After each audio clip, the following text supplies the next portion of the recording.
دیا، 34 ممالک کا اتحاد بن چکا ہے، کیا وہ اپنی مرضی کی خارجہ پالیسی دہشت گردی کے علاوہ بنا سکتے ہیں؟ کر کے دکھایا نا۔ برما کے مسلمانوں کے لیے وہ کچھ کر سکتا ہے، فلسطین کے مسلمانوں کے لیے کچھ کر سکتا ہے؟ کچھ بھی نہیں کر سکتا۔ کشمیر کے مسلمانوں کے لیے کچھ کر سکتا ہے؟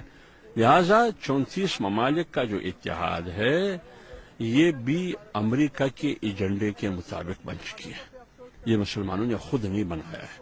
مسلمانوں کا اتحاد تو ہے او ایس سی کے نام سے، تو کر کے دکھایا کچھ۔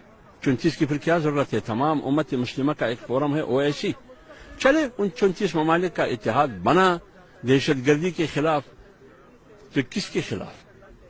داعش کے خلاف لڑیں گے، تو وہ ممالک جو داعش کے خلاف لڑتے ہیں وہ کیوں نہیں ہے اس میں؟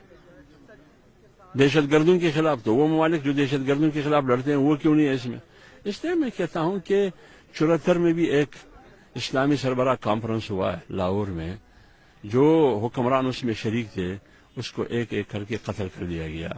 لیکن یہ عجیب اتحاد ہے جس کو سب سے پہلے امریکہ اپریشیٹ کرتا ہے، دال میں ضرور کچھ کالا